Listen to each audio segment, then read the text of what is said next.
Hello mga kaminang! Hindi natin maipagkakaila na ang sisig ay isa sa mga paborito nating inuulam o kaya naman ginagawa nating pulutan. Kaya nandito na naman ang inyong Minang para mag-share ng isang recipe ng sisig na siguro ito na yung pinaka-simplest na version na mapapanood at maluluto ninyo sa inyong mga kitchen. Kaya tara, samahan nyo na ako at gawin na natin itong ating recipe. So yung kailangan natin dito ay yung tenga ng baboy. Yung unang step natin, palalambutin muna natin yung tenga. Ilagay yan sa isang kaserola kasama ang bawang, pamitang buo at saka ng asin.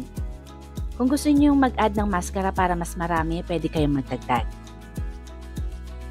Yun na yung takip, buksan yung kalan at pakuluan natin ito ng mga 45 minutes to 1 hour o higit pa, basta hanggang maging fork tender. So ayan, malambot na yung ating baboy. Tanggalin na natin yan sa kaserola, itabi at palamigin. In the meantime, habang inaantay natin yan, pwede na natin ihanda yung ibang ingredients. Maghiwa na tayo ng sibuyas na puti, sili green, at saka ng siling pula. Next, ipiprito na natin yung tenga. Dito sa pagpiprito natin, ang kailangan natin na apoy dito ay nasa medium lang. Kasi yung gagawin natin dito, ipiprito lang natin siya para magkaroon ng kaunting brown. Ang kailangan natin ma-achieve dito, naprito siya ng kaunti pero dapat malambot. Pag nakita nyo na okay na siya, baliktarin na natin, tapos iprito na natin yung kabilang side.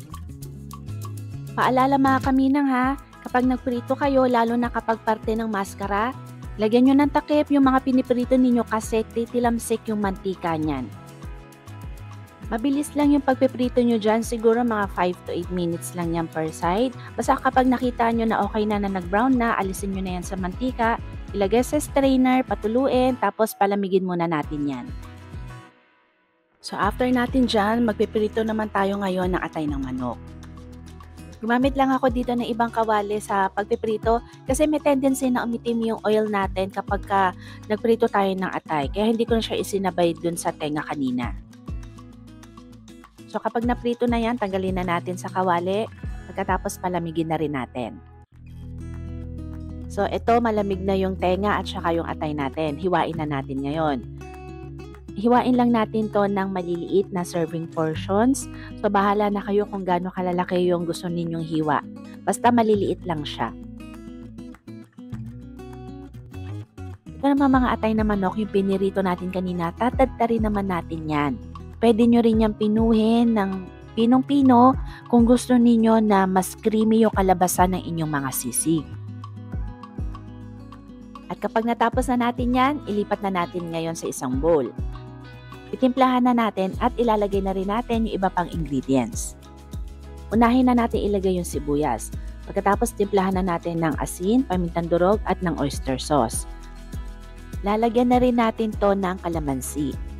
Yung asim ng sisig ninyo ay dapat nakabalanse lang dun sa lahat ng mga panimplang inilagay natin. Kaya I suggest, paunti-unti lang yung paglalagay ninyo ng kalamansi.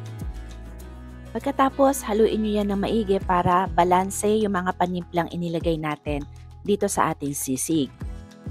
Kapag nahalo nyo na yan ng maigi, tikman ninyo at i-adjust ninyo yung lasa ng naaayon sa inyo. At kapag okay na sa inyo yung lasa, panghuli, ilalagay na natin yung mga sili natin. Haluin lang ulit natin yan, pagkatapos pwede na natin yung i-serve. Ngayon pa lang mga kamina, sinasabi ko na sa inyo, itong sisig natin must try talaga.